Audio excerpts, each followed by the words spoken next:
banquets in ancient Etruria, elite women did something that absolutely scandalized the Greeks and Romans alike. They laughed out loud with their mouth wide open, and when they did it, gold flashed. It wasn't on their necks or their ears, but right on their teeth.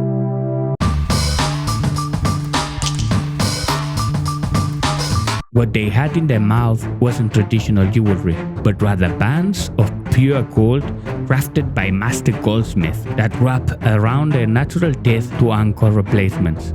The concept is exactly the same as a modern dental bridge, where healthy teeth act as pillars to hold an artificial tooth in the empty space. The main difference is that the earliest examples of this practice date all the way back to the 7th century BC. In 2015, researchers from the University of Liverpool analyzed these artifacts and discovered that the gold in these Etruscan dental bands reached a remarkable purity of 98%. In stark contrast, the standard luxury jewelry, made by the very same Etruscan artisans, contained anywhere from 15 to 37% silver, which was simply an impurified natural alloy.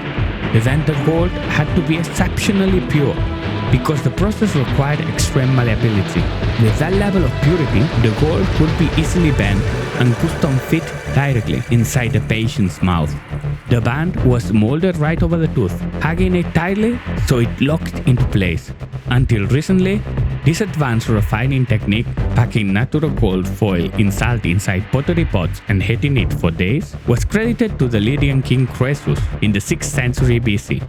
But Etruscan goldsmiths actually pioneered this technology earlier, driven by a very specific and practical need: shaping metal inside a living person's mouth. The archaeological record has reliably documented 21 of these dental devices. Most come from the heart of Etruscan territory, with Tarquinia being the best represented with 5 specimens, though a few have also been found in neighboring areas of Etruscan influence like Latium, Campania, and the Faliscan region. The oldest known piece, dating to around 630 BC, comes from Satricum. In this case, the replacement tooth wasn't made from animal bone or another human tooth, but from hollow gold soldered together in 2 parts. A technique that the Etruscans never used again in any of the later models. The most complex example is the cornetto tooth from Tarquinia, which spanned 8 tooth spaces and replaced 3 missing incisors using 2 rivets. Meanwhile, the 2 specimens housed at the Liverpool Museum actually use real human teeth as replacements, with the roots snipped off, filled down, and riveted securely into the gold. There are also 2 outliers found far from the Etruscan core, one in Tanagra, Greece, and one attributed to Sardis in modern-day Turkey. While their authenticity is debated, they could point to traveling goldsmith or Etruscan woman who passed away far from home. Interestingly, it seems all known Etruscan dental devices were worn exclusively by women. Odontometric analysis, which focuses on measuring the spaces in the prosthetics and associated teeth, has allowed researchers to establish the wearer's sex with high reliability, and every confirmed case corresponds to a female jawbone. If these bridges were simply fixing tooth loss from dental disease, we would expect to see them in men too. Furthermore, the natural loss of front incisors in healthy adults was incredibly rare. For context, the only ancient archaeological site we have with a catch of bull teeth, a 1st century AD barbershop in Rome with 86 extractions, contained only molars without a single front incisor among them. For a young, aristocratic Etruscan woman to lose a central incisor, something deliberate had to have happened. The leading theory is that these women willingly had perfectly healthy teeth pulled.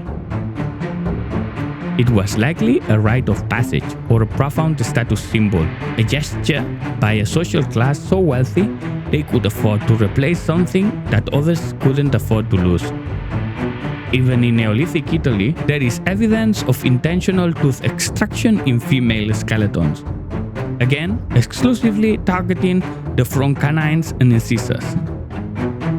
Another fascinating detail is that in cases where only one tooth is replaced, it is almost always the upper right central incisor. In context of violence, you would typically expect the damage on the left side of the victim's face, assuming a right-handed attacker. The fact that the right tooth is missing suggests this woman may have pulled the tooth out with their own hands. Ultimately, the gold prosthesis wasn't the solution to a problem. It was the problem created deliberately to justify the solution. Flashing a golden smile at a banquet, especially in front of guests who came from cultures where women were expected to be demure, was an undeniable emblem of power that was impossible to ignore. This remarkable dental technique vanished right alongside the culture that created it. As Etruria was stopped into Rome, the Etruscan language ceased to be written, and the production of these golden objects stopped. The only similar device found in Rome is a simple gold wire, not a band, from the Colatina necropolis, showing the tradition had already died out. The next major chapter in Western dental prosthetics wouldn't arrive until Albucasis in the 10th century. And functional dental bridges didn't really make a comeback until the birth of modern dentistry in the 18th century, almost a millennium later. The 21 surviving specimens give us enough evidence to confidently establish this. Over 2600 years ago, in what is now Tuscany, someone was crafting dental prosthetics using gold of a purity that wouldn't be seen again in that context until the modern era. And someone was perfectly willing to sacrifice a healthy tooth just to wear it.